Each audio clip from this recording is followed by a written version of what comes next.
They say you shouldn't judge a story by its title, but in Nyxara's case, her life literally became the headline of the year. She drunkenly stumbled into the wrong hotel room and woke up cuddled by the Alpha King. It sounds like a fantasy, right? But for a heartbroken Omega running from her past, walking through that unlocked door wasn't a dream come true. It was a death sentence. Or so she thought. Chapter 1. The velvet box in her pocket weighed 1,000 pounds. Nyxara didn't scream. She didn't throw the cheap bottle of wine she was clutching. She just stood there, frozen, a ghost haunting her own life. Invisible. That's what she was to Jax. Through the crack in the door, the sounds of the hotel room drifted out. A giggle. A moan. The rustle of sheets Nyxara had paid for with double shifts at the diner. Then Jax's voice, the voice she loved, the voice she trusted, cut the air. "Don't worry about her, babe." He laughed, the sound cruel and jagged. "Nyxara is clueless. She's just handy for rent. A little mouse. A mouse." The air left her lungs. Her hand crushed the velvet box. Inside was a watch. She had skipped meals for 3 weeks to buy it.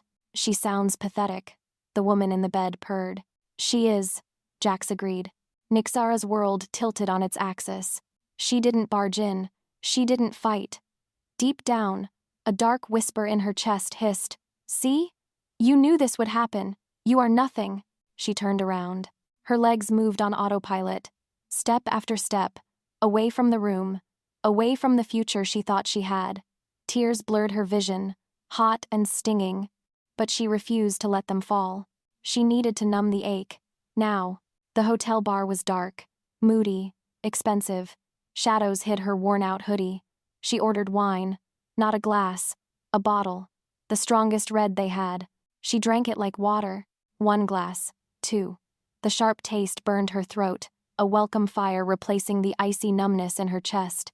By the time the bottle was empty, the room spun. A soft, fuzzy haze smeared the edges of her vision. She stood up, knees wobbling. She needed sleep. Sleep was the only place where Jax wasn't cheating, the only place she wasn't a mouse. She stumbled toward the elevators, fingers thick and clumsy. She mashed a button.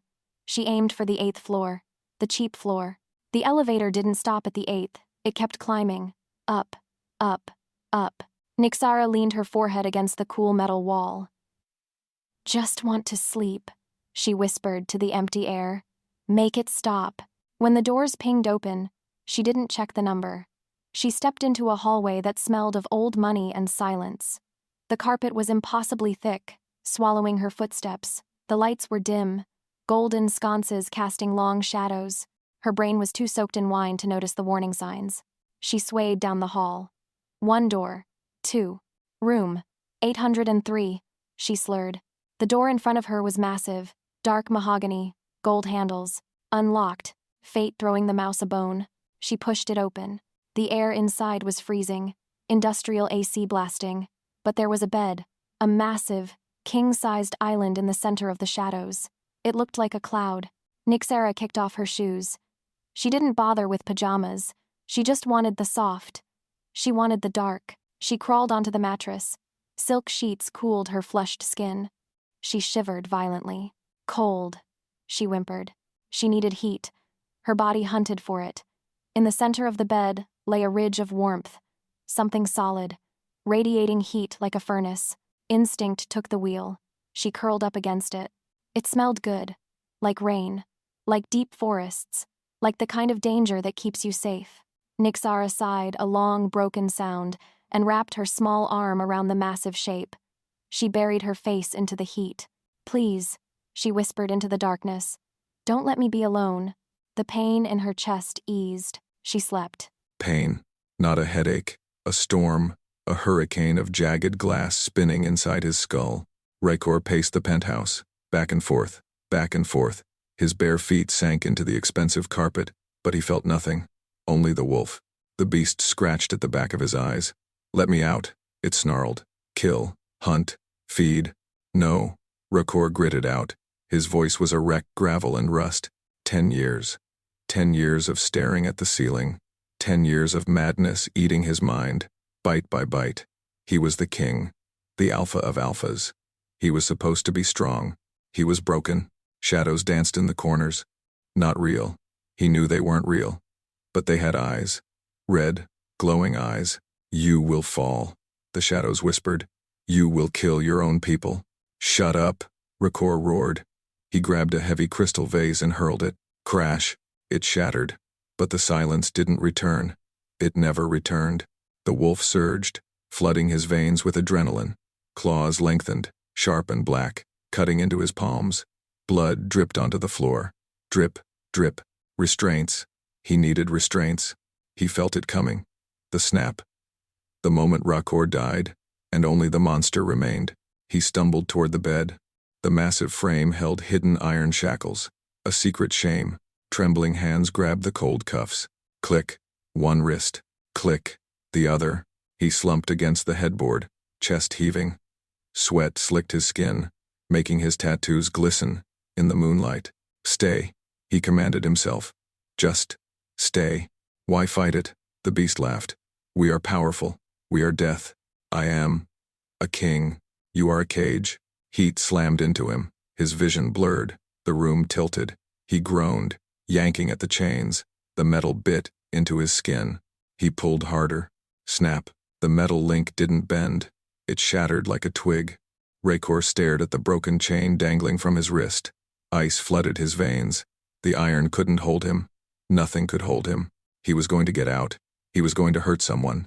He stumbled toward the door. Lock it. Barricade it. He reached for the handle, vision swimming in red haze. His legs gave out. He crashed to the floor. Heavy. Hard. He tried to crawl, to reach the lock, but his body was shutting down. Not sleep. Paralysis. System failure.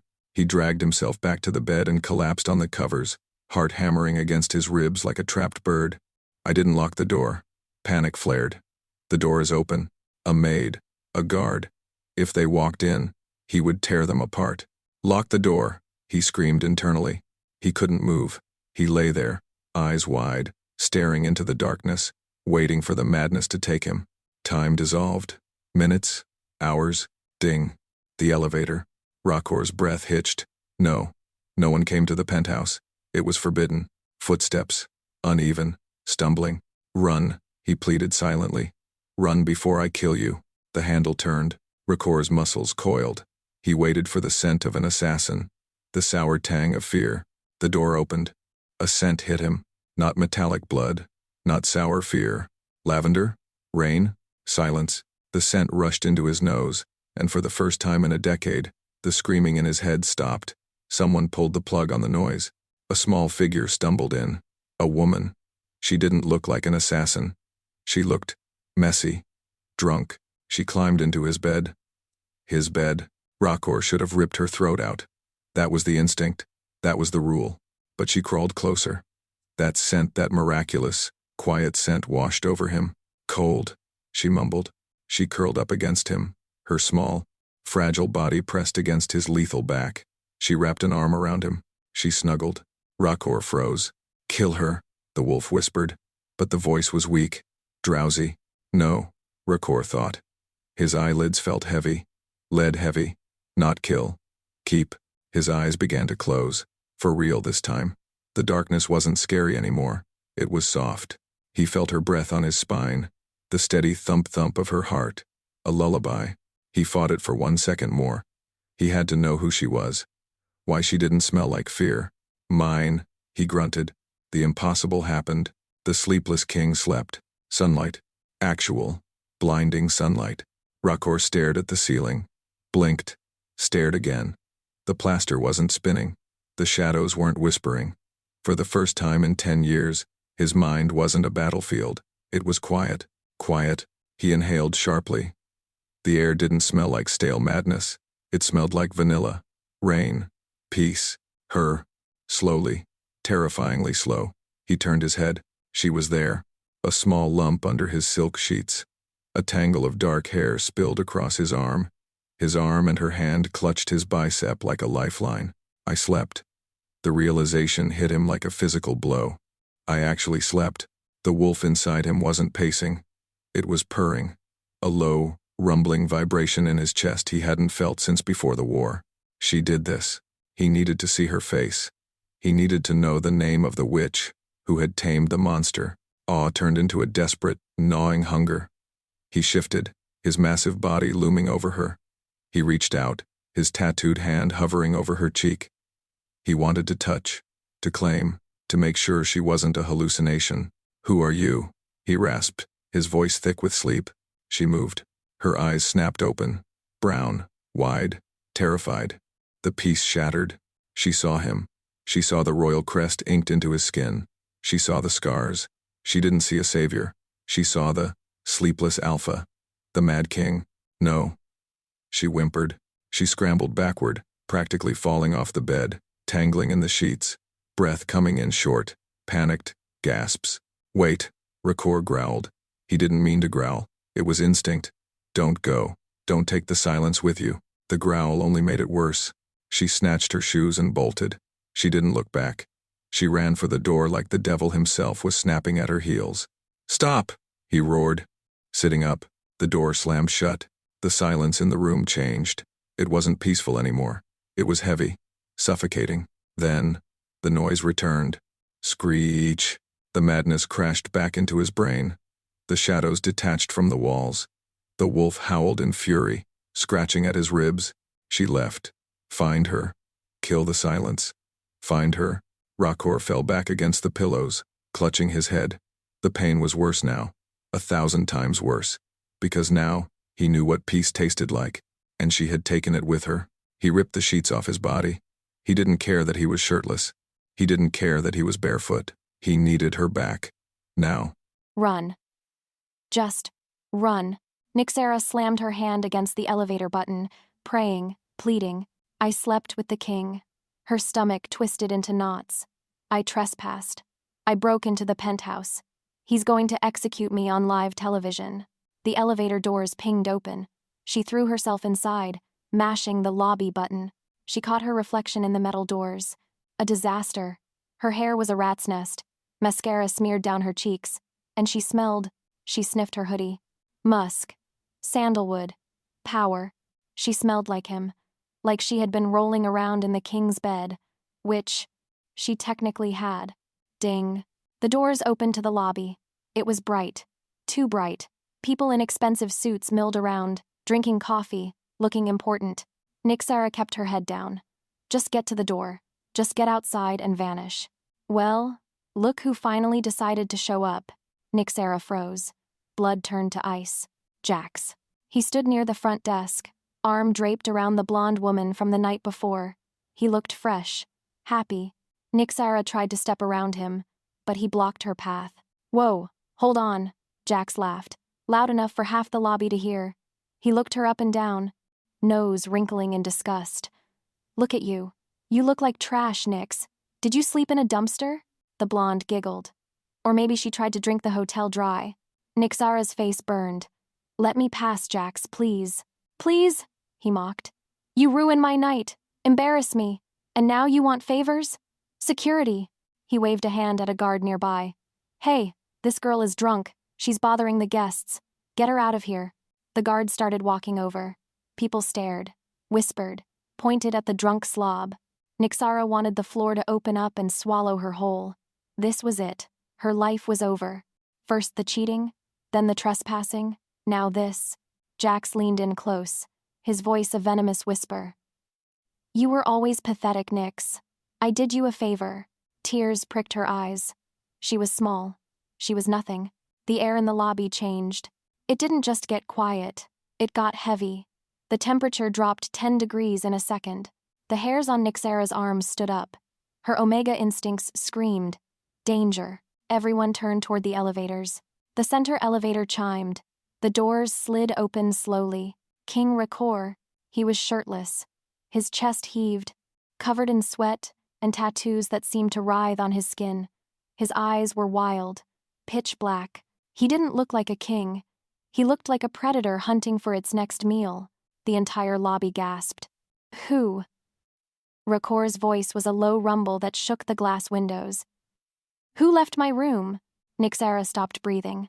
She was going to die. Right here, in front of Jax. Jax's eyes lit up. He saw an opportunity. He grabbed Nyxara's arm hard and shoved her forward. Alpha! Jax shouted, putting on his best winning smile. I found her. This is the intruder. I caught her trying to sneak out. I'll handle this trash for you. Jax gripped her tighter, digging his fingers into her bruise. She won't bother you again, sire. Nyxara squeezed her eyes shut, waiting for the wrath, waiting for the end. The noise in the lobby was deafening. Heartbeats, whispers, the hum of the lights. It was all too much. Rhakor scanned the crowd, vision swimming with red static. Where is the scent? Where is the silence? He saw it. A male, a beta, grabbing a small figure, shoving her. I'll handle this trash for you, the male shouted. Rhakor focused on the woman. The hoodie, the messy hair, the scent. It hit him from across the room. Lavender, rain, anchor. She wasn't trash. She was the only thing holding his sanity together. And this insect was touching her. The rage wasn't about the noise anymore. It was about her. Let her go, Rhakor growled. He moved. He didn't walk. He blurred. 1 second he was by the elevator. The next he stood directly in front of the beta. Jax blinked, his smile faltering. Sire? I was just... Crack. Rhakor didn't let him finish. His fist connected with Jax's jaw. A brutal, efficient sound. Jax went flying backward, crashing into a table of expensive vases. Silence fell over the lobby. Absolute, terrified silence. Rhakor didn't look at the man he just assaulted. He turned to the girl. She trembled, shaking like a leaf in a storm. She looked up at him, eyes wide with fear, expecting him to strike her next. He heard her heart skipping beats. Rhakor reached out, slowly. He grabbed her arm, pulling her away from the crowd. He yanked her flush against his bare chest, skin to skin. The relief was instant, like cool water on a burn.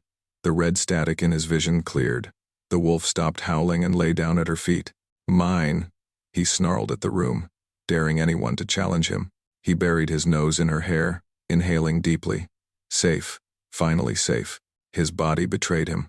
The adrenaline dump was too much. The sudden switch from 10 years of sleepless mania to 8 hours of deep sleep, and now back to high-stress combat. His system couldn't handle the shock. The edges of his vision went black. His knees buckled. King Rhakor, the girl whispered, her voice tiny. He tried to hold on to her, tried to stay upright, but he was falling. He slumped forward, his massive weight dragging her down with him. He hit the marble floor hard. His limbs twitched. Foam gathered at the corners of his mouth, a symptom of extreme exhaustion. Screams erupted. He's down. The king is down.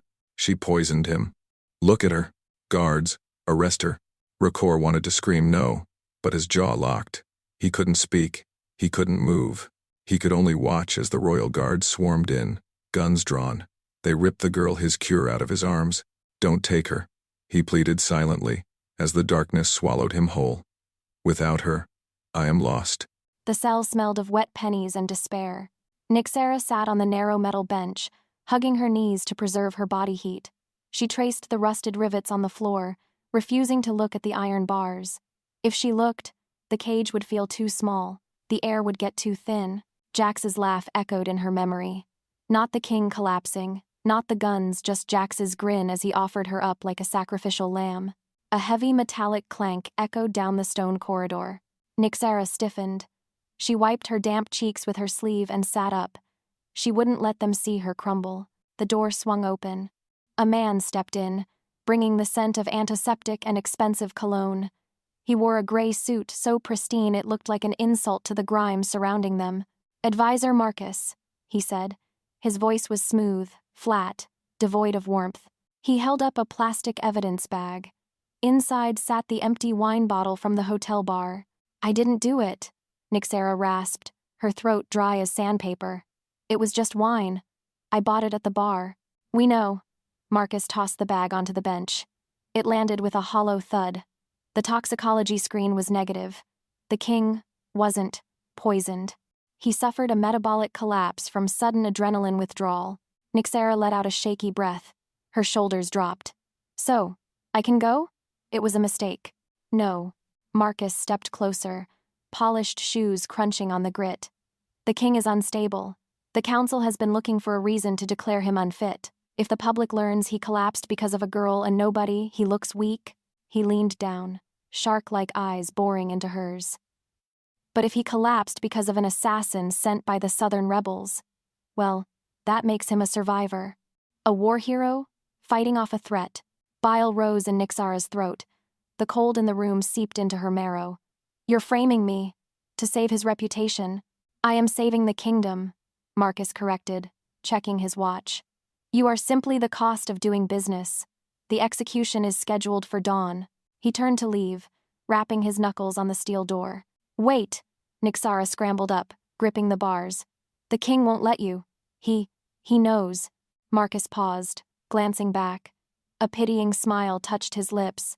The king woke up, demanding blood. He thinks you tricked him. Why would a lion listen to the mouse that poisoned him? The door slammed. The lock engaged with a final, crushing click. Nyxara sank back onto the bench. The hope in her chest died, leaving only ash. The noise was back. It wasn't a sound. It was a physical pressure, scraping against the inside of his skull like rusted nails. Rhakor roared, flipping the heavy steel medical cart. Trays, scalpels, and glass vials shattered against the far wall, a chaos of twisted metal and shards. Sire, please. A nurse pressed herself into the corner, clutching a clipboard like a shield. Rhakor ripped the IV line from his arm. Dark blood welled up, hot and sticky, sliding down his bicep. He didn't feel the needle tearing his skin. He only felt the absence of the silence. Where is she? He snarled, turning on the trembling staff. Vision blurred at the edges, red static overlaying the room. The doors hissed open.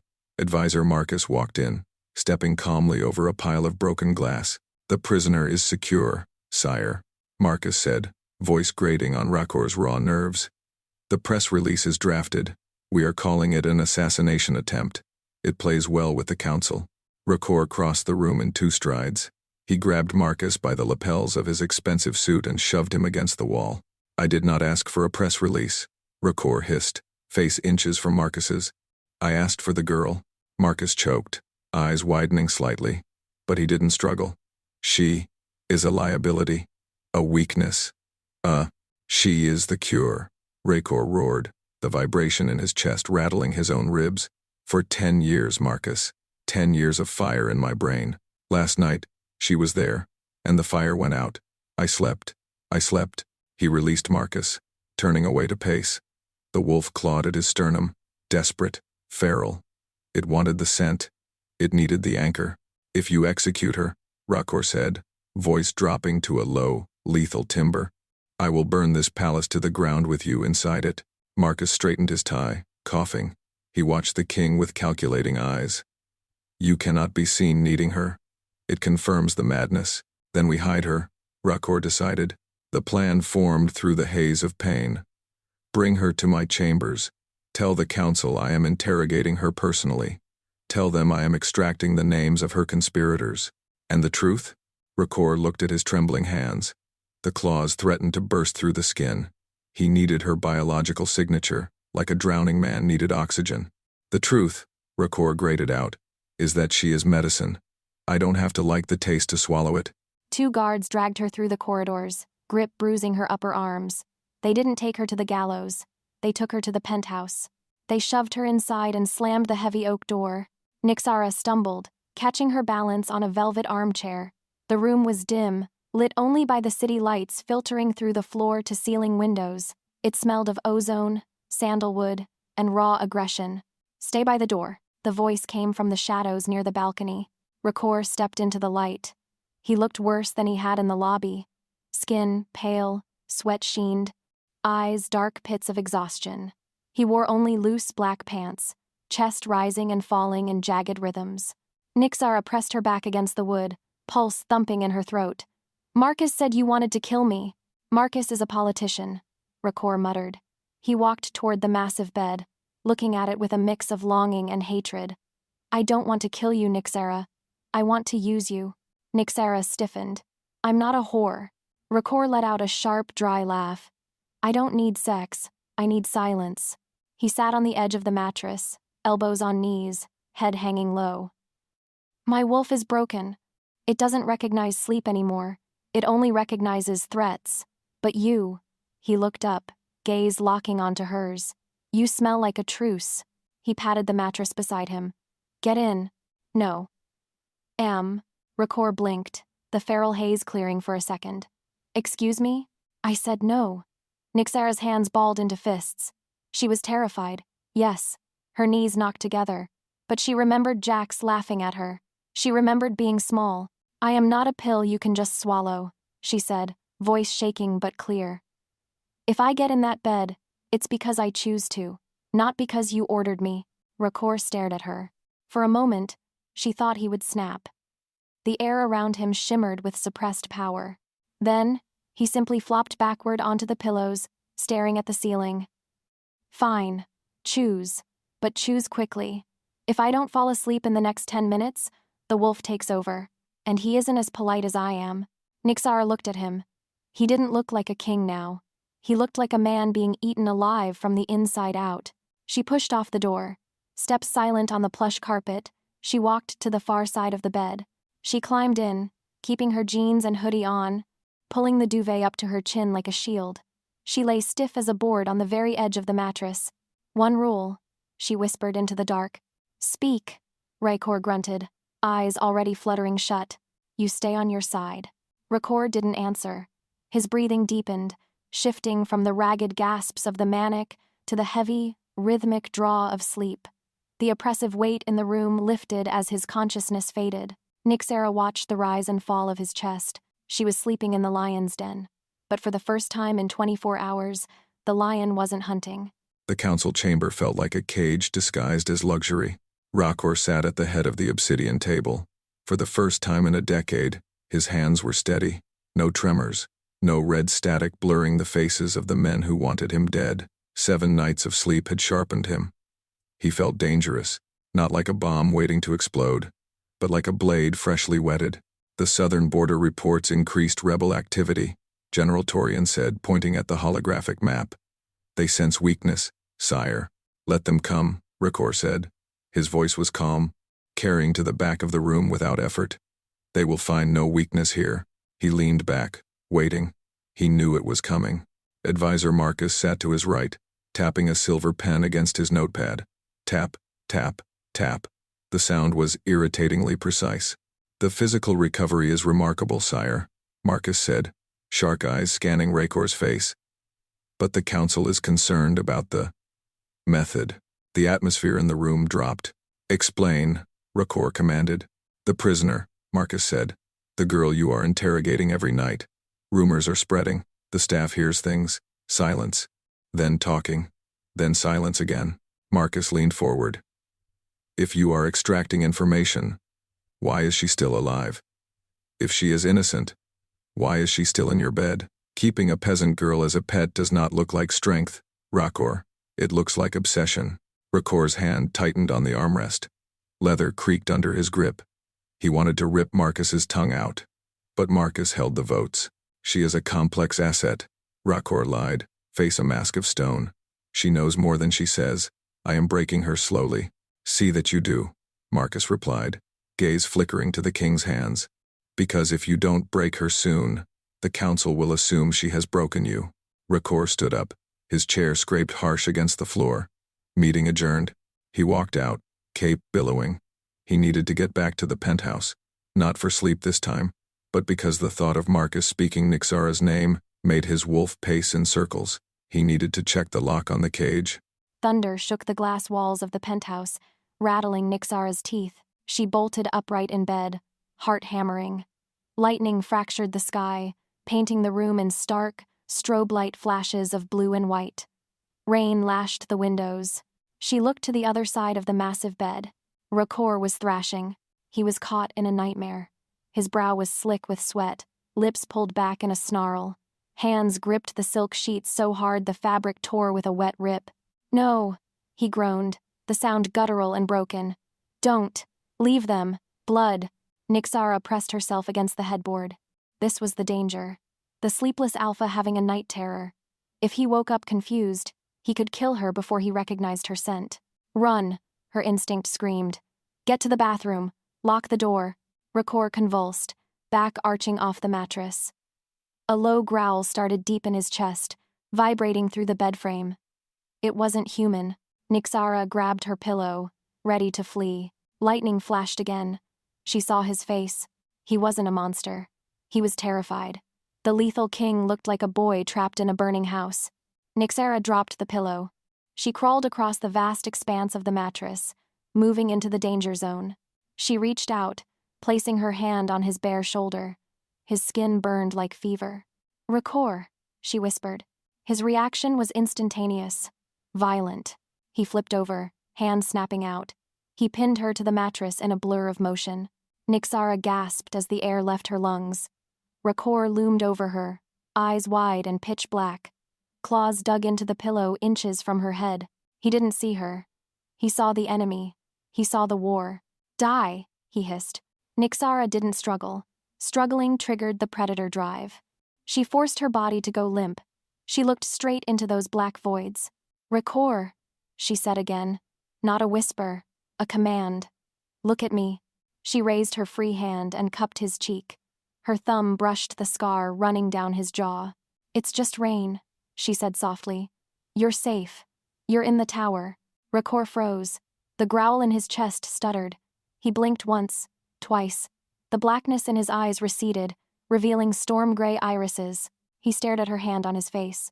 Then he looked at her neck, where his other hand was dangerously close. He recoiled.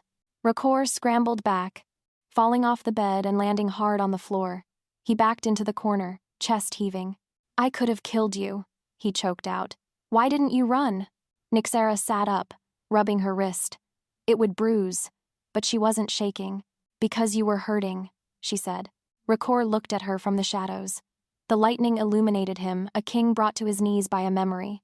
"You are not a cure," he whispered, wiping sweat from his eyes. "You are a haunting." Nyxara didn't look away. "Then let me haunt you. At least I'm real." The storm had passed, but the air in the penthouse remained heavy with electricity.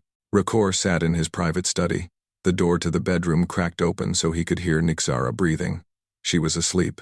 He wasn't. On his desk sat a digital tablet. The screen glowed with a personnel file. Jackson Miller. Rhakor scrolled through the report. He wanted to know who Nyxara was. He wanted to know why she flinched when he raised his hand too fast. He read the file details. Garnishments for gambling debts. 3 restraining orders from previous partners. A history of public altercations. Rhakor stopped scrolling. He stared at a photo of Jax, the smiling, handsome Beta, who had offered Nyxara to the guards like trash. A cold, dark rage settled in Rhakor's stomach. This wasn't the hot fire of feral madness. This was ice. This was the judgment of a king. Nyxara thought she was small. She thought she was invisible because this man had spent years making her feel that way. He had broken her down so he could feel tall. Rhakor looked at his own hand, the hand that had almost hurt her earlier. "Never again," he vowed. He tapped the intercom button. "General Torian." "Sire." "The male." "Jackson Miller." "The one from the lobby." "Yes, sire. We released him with a warning." "Find him," Rhakor said. His voice was flat, devoid of mercy. "Revoke his clearance. Freeze his accounts." "And Torian?" "Sire." "Bring him to the training grounds tomorrow. I feel I require a sparring partner." Rhakor turned off the tablet. He walked to the balcony, looking out over his city. Marcus was right about one thing. He was obsessed. But Marcus was wrong about the reason. He didn't just need Nyxara to sleep. He needed her to rise. And anyone who had ever made her bow was going to bleed. From the shadows of the hallway, a small red light blinked on a hidden camera. Advisor Marcus watched the feed from his office. He saw the king looking at the file. He saw the look on Rhakor's face. Marcus smiled. "Got you," the advisor whispered. "You don't just use her. You love her." And that was the weapon Marcus had been waiting for. The dress was heavier than it looked, liquid silver, clinging to every curve like a second skin, pooling at her feet in a shimmering train. It wasn't something a mouse wore. It was armor for a queen going to war. Nyxara stood at the top of the marble staircase, looking down at the grand ballroom. A sea of faces turned upward. The air smelled of expensive perfume, champagne, and judgment. "Breathe," Rhakor murmured beside her. He wore a formal military uniform, black with gold braiding, medals catching the light. He looked devastating, lethal. He held her hand, not gripping it like a prisoner, but weaving their fingers together. They are staring, Nyxara whispered, pulse fluttering in her throat. Let them stare, Rhakor replied, a low rumble vibrating through her arm. You are with me. You are untouchable. They descended. Every step was a challenge. Here is the intruder, the silence screamed. Here is the peasant in the palace. But Nyxara didn't lower her eyes. Not tonight. The silver silk held her spine straight. The heat of Rhakor's hand was a battery charging her courage. They reached the floor.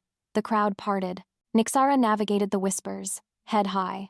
Then, she saw him. Jax. He wasn't a guest. He wore a white vest and black trousers, holding a silver tray of empty flutes. He looked tired, hair unkempt, eyes rimmed with red. He was serving the very people he used to envy. Their eyes locked. For a second, the old reflex kicked in the urge to shrink, to apologize for existing. But then she felt Rhakor's thumb brush the back of her hand. Jax sneered, mouth opening to say something cruel, to throw a barb that would pop her bubble. Nyxara didn't let him. She simply looked at him. She looked at the tray in his hands, then back to his face. She didn't smirk. She didn't speak. She just saw him. Small, petty, irrelevant. She turned her head away, dismissing him completely. Beside her, Rhakor made a sound, a low, approving purr. He stopped in the center of the room. He took her hand, raised it to his lips, and pressed a kiss to her knuckles. He didn't break eye contact with the room. The whispers died instantly. Nyxara felt a flush rise, but it wasn't shame. It was fire. For the first time in her life, she wasn't the girl hiding in the corner. She was the one the light shined on. The drive back up the private elevator was silent, thick. Rhakor could smell her. The scent of her arousal spiked, mixing with the vanilla and rain, creating a heady cocktail that made his mouth water. He stared at her reflection in the metal doors. The silver dress, the way she had looked at Jax not with fear, but with indifference. She was blooming. The elevator doors opened into the penthouse. Nyxara stepped out, kicking off her heels. She turned to him, eyes dark, searching his face. You kissed my hand, she said softly. I did. Rhakor loosened his collar. The air felt too hot. You did well tonight. You stood your ground. I borrowed your ground, she corrected. She took a step toward him, then another. Rhakor stopped breathing. The wolf scratched at his ribs, howling mate. Claim. Keep. I don't want to be a patient anymore. Rhakor, she whispered. She reached out, fingers grazing the gold buttons of his jacket. The touch broke the dam. Rhakor groaned. Restraint snapped. He grabbed her waist, pulling her flush against him.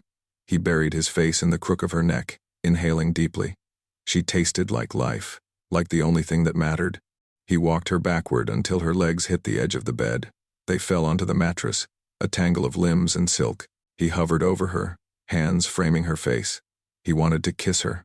He wanted to bind her soul to his, so tightly that death itself couldn't separate them. He lowered his head, lips brushing hers. Stop. The thought was a blade of ice in his gut. If he claimed her, if he completed the bond, she would be tied to the Sleepless King, a target forever. Marcus would never stop hunting her. The madness might return, and he could hurt her. He looked down. She trusted him. Her eyes were closed, lips parted, waiting. He couldn't do it. He loved her too much to damn her. Rhakor froze. With a gargantuan effort, he pushed himself up. He rolled away, standing and putting distance between them. No, he rasped, turning his back. Rhakor? Her voice was small, confused. We cannot do this, he said, voice cold, harsh. He needed to be the villain. It was the only way to make her safe. You are here to help me sleep. That is the agreement. Do not confuse gratitude with affection. He heard her intake of breath. The hurt radiating from her was a physical weight on his shoulders. I see, she whispered. The rustle of silk told him she was sitting up, pulling away. Rhakor closed his eyes, heartbreaking. It's for you, he told her silently. I am saving you from me. The door burst open. The crash of the door hitting the wall made Nyxara scream. She scrambled off the bed, clutching the front of her dress. Royal guards poured into the room, weapons drawn. They weren't looking at the king. They were looking at her. Advisor Marcus walked in behind them. He wasn't smiling. He looked grave. Serious. Forgive the intrusion, sire, Marcus said. voice clipped. But we received an anonymous tip. Rhakor turned, face a mask of fury. Get out of my chambers. Not until we search the prisoner's belongings, Marcus replied calmly. He snapped his fingers. A guard moved to the bedside table Nyxara's side. He yanked open the drawer.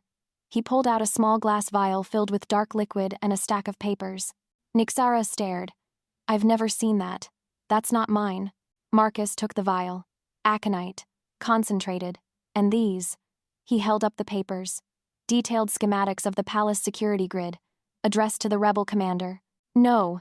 Nyxara stepped forward, hands shaking. That's a lie. Someone put those there. She turned to Rhakor. Rhakor, tell them. I've been with you every night. I haven't left this room except for the ball. You know I didn't do this. She waited for him to roar. She waited for him to throw Marcus through the window. She waited for the protector who had kissed her hand an hour ago. Rhakor stood motionless. He looked at the vial. He looked at Marcus. His face went blank. The fire in his eyes died, replaced by a wall of ice. Rhakor? She pleaded, voice cracking. The evidence is in her drawer, Marcus said, voice laced with false regret. Under the law, this is treason. The penalty is death. Nyxara reached for Rhakor's arm. Please. Rhakor pulled his arm away. The movement was subtle, but it shattered her world. He didn't look at her. He looked at Marcus. Remove her from my sight. Sire? Even Marcus looked surprised by the ease of it. You heard me, Rhakor said, voice devoid of humanity. If she is a traitor, I have no use for her. Take her to the dungeon. Nyxara felt the blood drain from her face.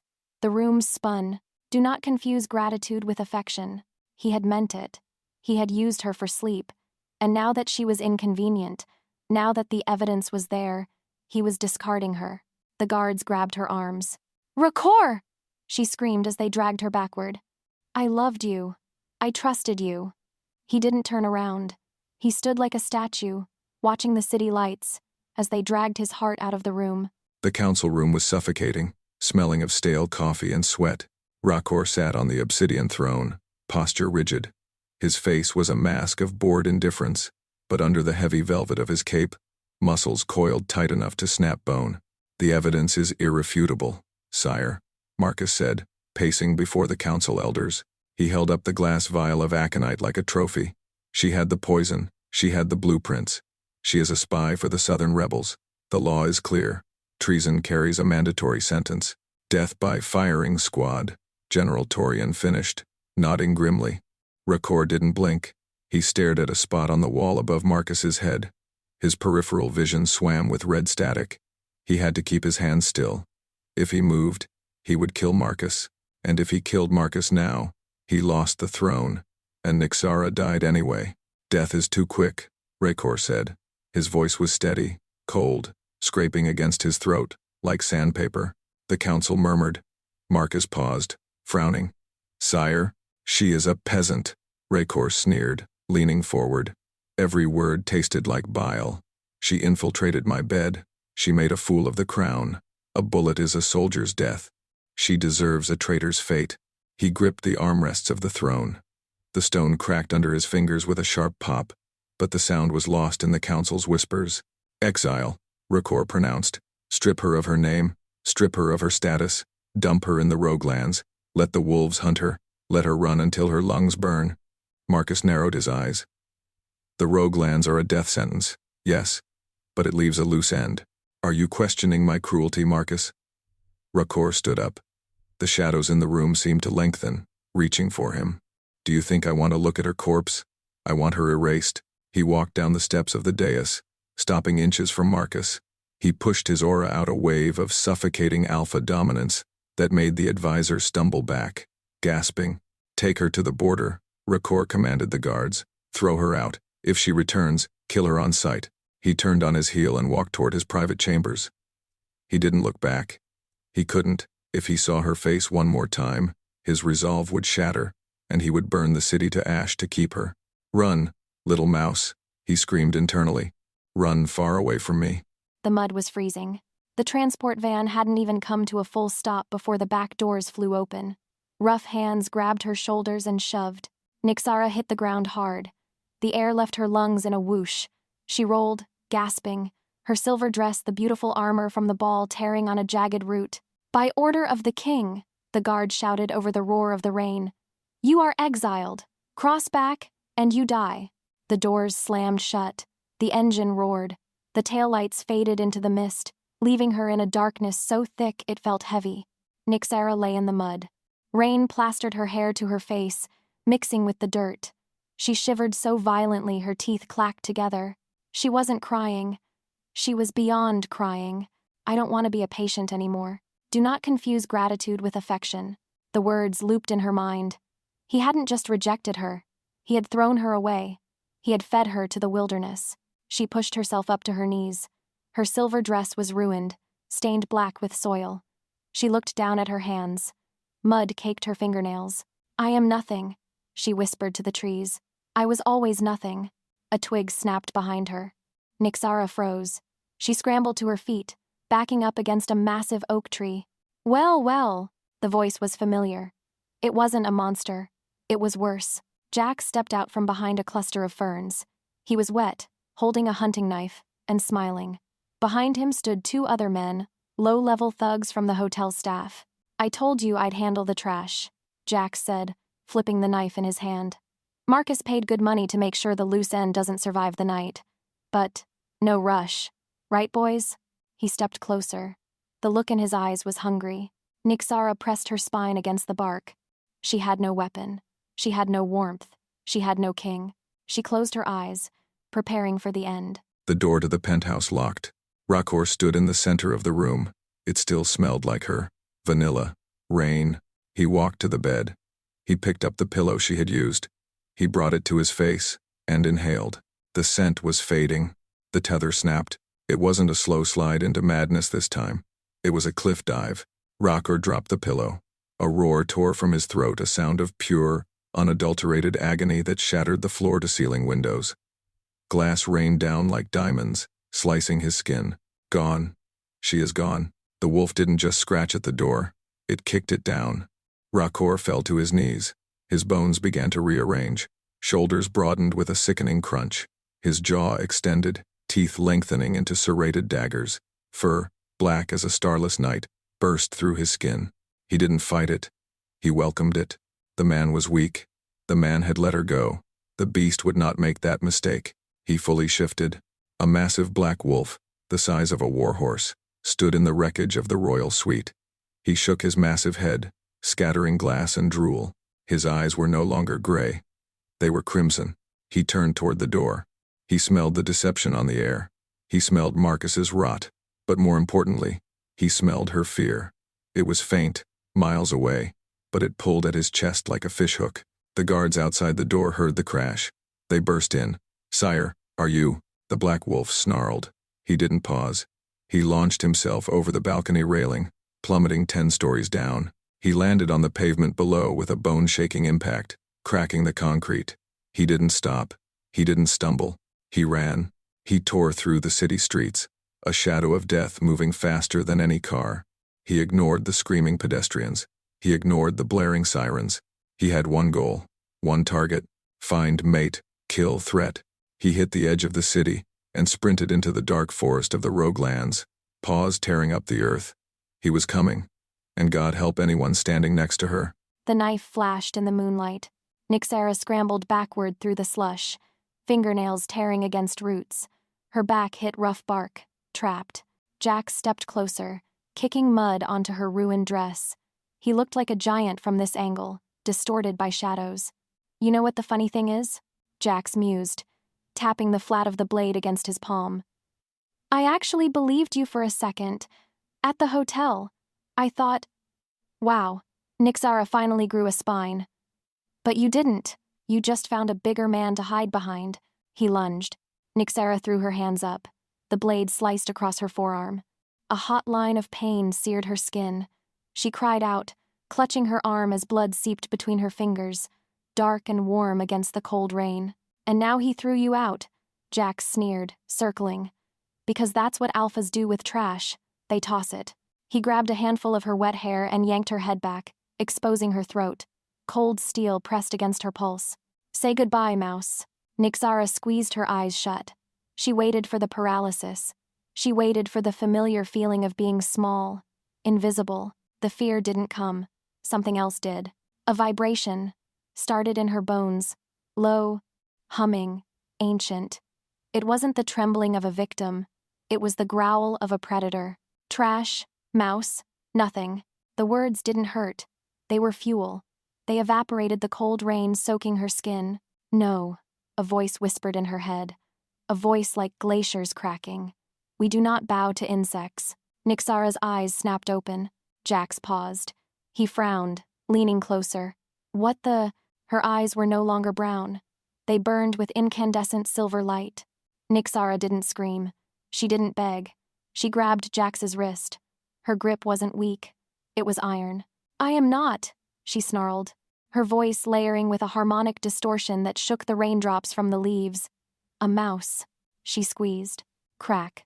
Jax screamed as the bones in his wrist shattered. The knife dropped into the mud. He stumbled back, clutching his hand, staring in horror.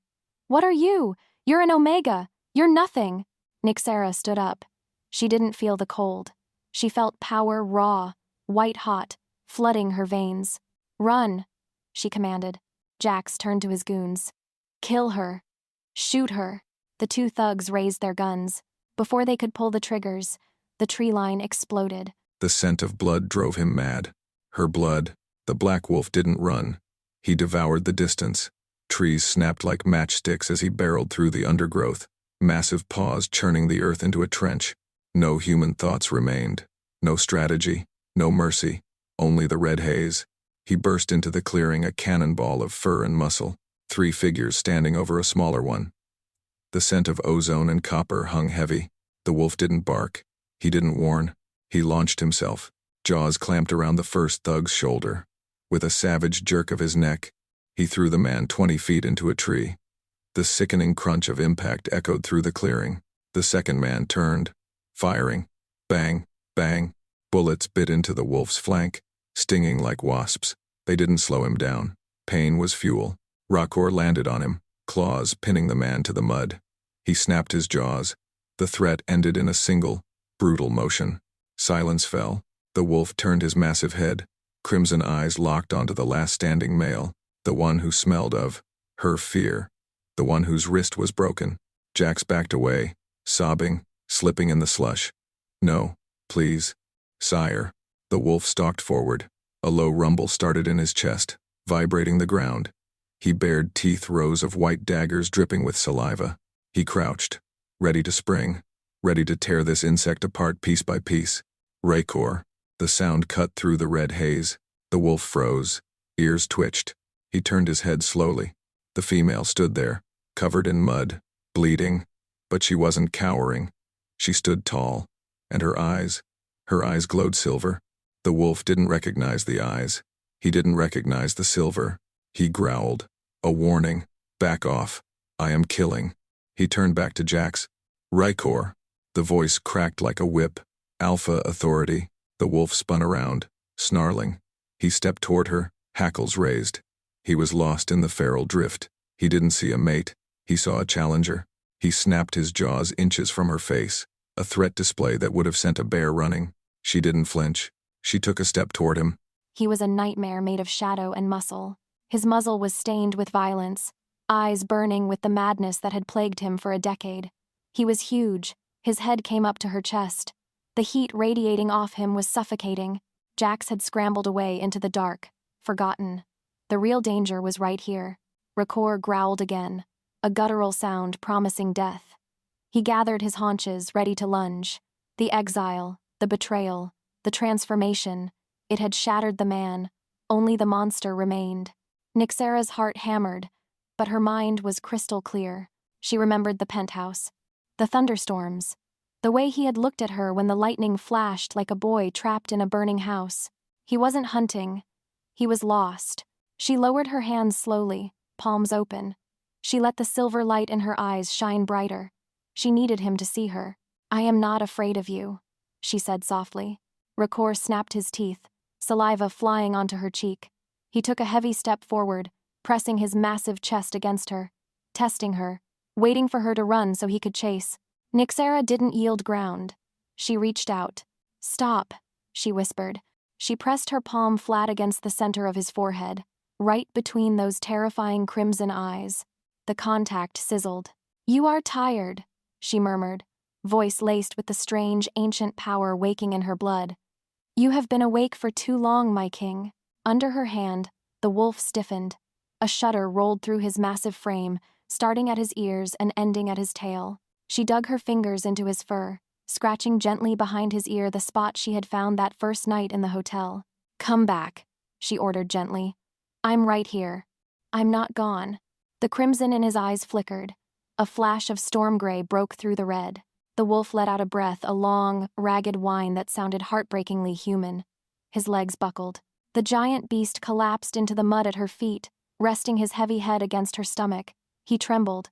Nyxara sank to her knees, wrapping her arms around his thick, wet neck. She buried her face in his fur, ignoring the blood, ignoring the rain. "I've got you," she whispered. "Sleep." In the middle of the slaughter, surrounded by the enemy, the black wolf closed his eyes. Pain, not the jagged agony of madness, the dull, bruising ache of bones snapping back into human shape. Rhakor gasped, cold air burning his lungs. The fur receded, leaving him naked, shivering, and covered in forest filth.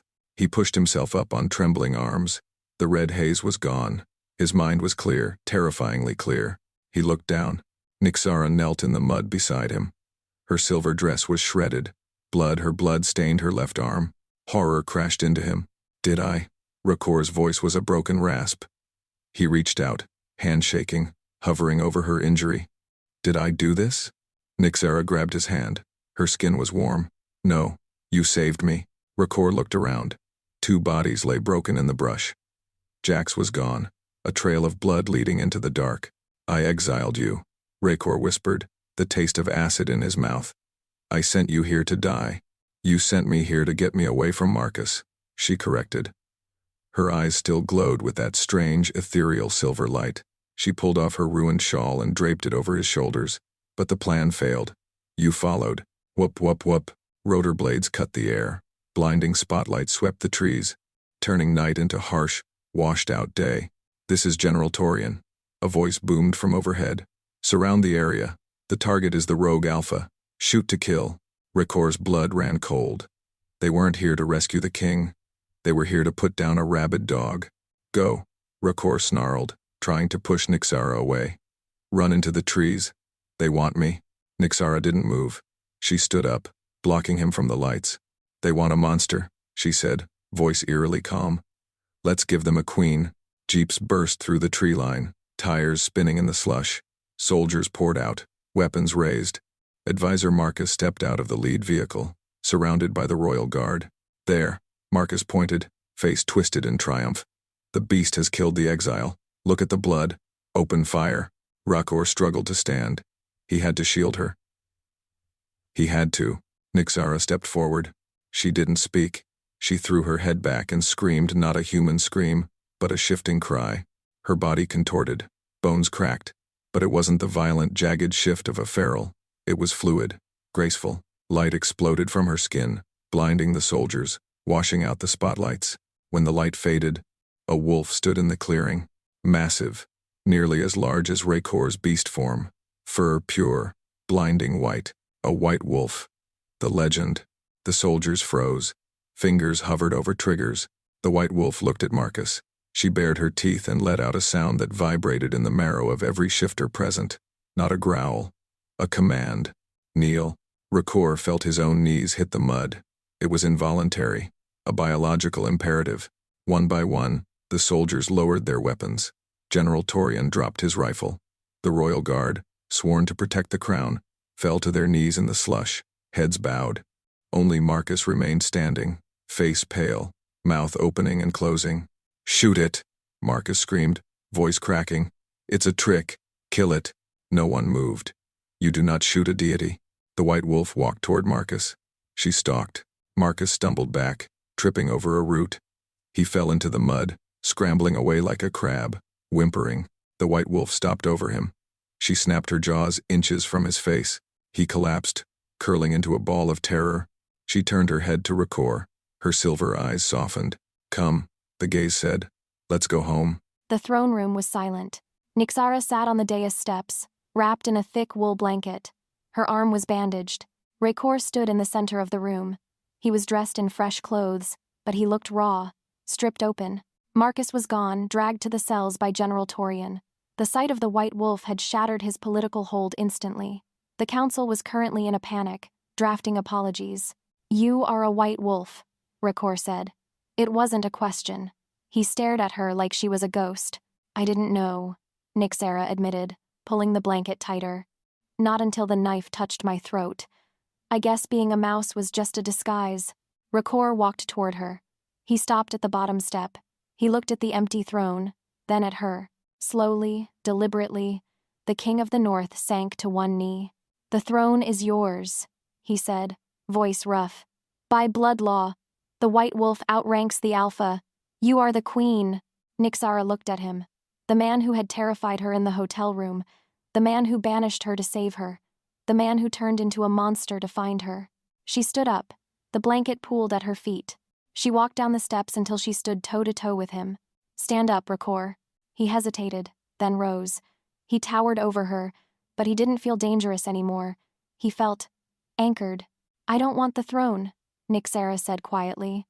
"I lived in poverty my whole life. I don't know how to run a kingdom." She reached out, taking his hand. His knuckles were bruised. "You rule the day," she whispered. "You deal with the council. You deal with the wars." Rhakor frowned, confused. "Then what do you want?" Nyxara smiled. Small, tired, real. "I'll rule the night," she said. "I'll keep the monsters away." Rhakor's eyes widened. The gray in his irises swirled like a storm breaking. He didn't ask for permission. He grabbed her face in his hands and kissed her. It wasn't gentle. It was desperate. It tasted of rain, survival, and a promise deeper than bone. A pact no law could break. The penthouse was quiet. The window was broken, covered by a plastic sheet fluttering in the wind. Rhakor didn't care. He lay in the massive bed. For 10 years, this bed had been a torture rack, a place of chains and screaming shadows. Tonight, it was a sanctuary. Nyxara lay beside him, not on the edge, not stiff with fear. She was curled into his side, head resting on his chest, leg thrown over his hip. He felt the steady rhythm of her breathing. In, out, the only clock that mattered. Rhakor stared at the ceiling. The wolf inside him was silent, not suppressed, not caged, resting. The White Wolf lay beside it in the spiritual realm, keeping guard. He brought his hand up, stroking Nyxara's hair. She stirred, snuggling closer. "Rhakor?" she mumbled sleepily. "I'm here. Did we win?" Rhakor closed his eyes. He felt the darkness creeping in, but it wasn't the scary darkness. It was the velvet curtain of true sleep. "Yes, little mouse," he whispered, pressing a kiss to the top of her head. "We won." He tightened his arm around her. The sleepless king took a breath, and for the first time in his life, he didn't just sleep, he dreamed of tomorrow.